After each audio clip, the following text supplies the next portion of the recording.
everybody, Heather Summers from the 18th District, and I'm here to give you a quick update of some of the things that have been happening at the Capitol this week. As you may have heard, we had a very long public hearing on vaccinations, and this Monday we had a committee meeting on the vaccination bill. I want to first say a few things. First of all, I am someone who believes in vaccines. My husband is a doctor, and he also believes in vaccines. We're vaccinated as our children. However, that being said, this bill is much more than just vaccine. This bill is a crossroads of vaccination, trying to get vaccines up. It's also religious freedom, our constitutional right to an education, and also a parental's right over what happens to their child, all wrapped up into one bill. I want to say one thing. First of all, thank you to everyone who came out to be heard. Over 3,000 people showed up at the Capitol. Over 600 people signed up to testify. There was more people here than when Connecticut was talking about gun rights after Sandy Hook. There's folks that stayed for 22 hours. Some had children, some came from institutions like MIT. We had bioethicists from Johns Hopkins University here, all to testify on this bill. And what we found at the end of that 22-hour hearing was that this bill needs so much work. There are so many unintended consequences. There are questions that can't be answered, that can't be done through amendments on the fly, and that's what's happening. The other thing I would like to say is that public health should never be partisan, and that's what we've seen in this committee, which is really disturbing.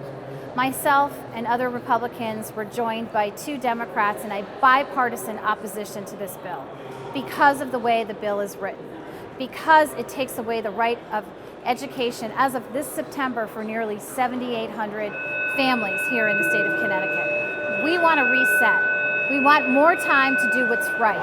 This public policy is so important that many of my fellow legislators that have been here much longer than I have said publicly this will be the most important piece of legislation that they will vote on in their legislative career.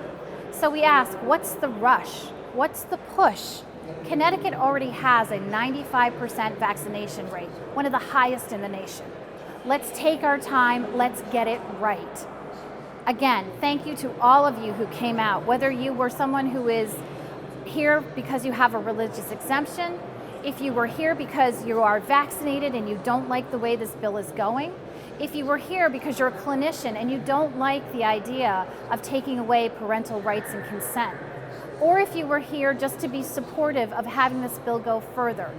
Thank you for spending the time here with us. I can tell you all of my Republican colleagues stayed the entire 22 hours. We stayed and we listened and you were heard.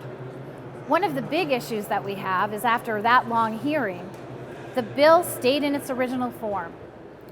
As of Friday night, the other ranking member and myself were told we're going to hear this on Monday. On Monday, that bill had not changed since the hearing. It is our job as legislators not only to protect the public health, but to look at what our residents and citizens think and feel, what their input is. And in this case, they were shut out of the process, as were we.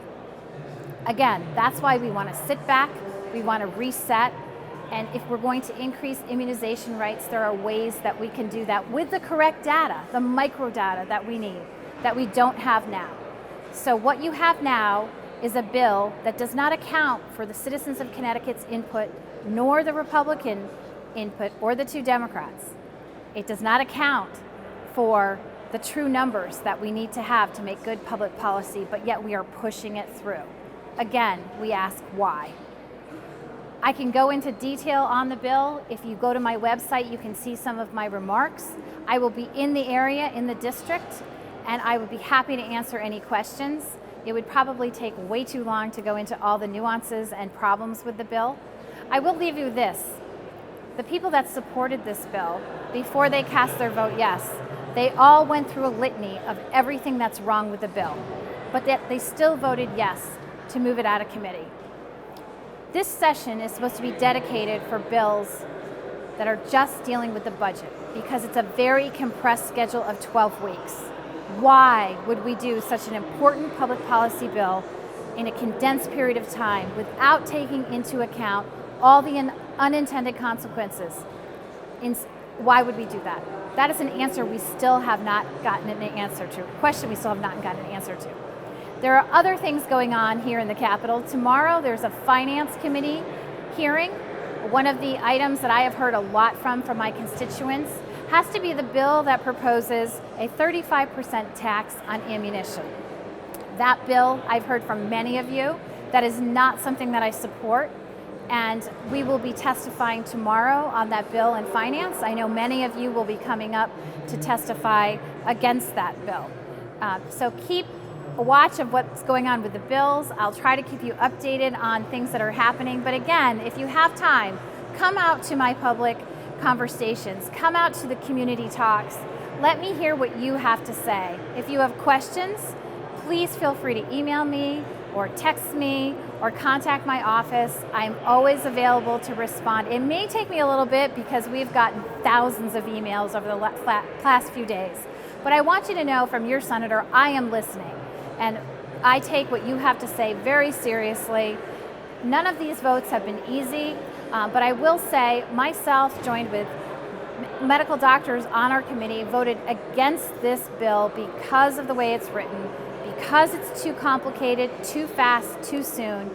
And again, I want to give everybody a feeling of security that Connecticut has one of the highest vaccination rates in the country. We want to make sure we do this right without unintended consequences and doing harm to some of our citizens.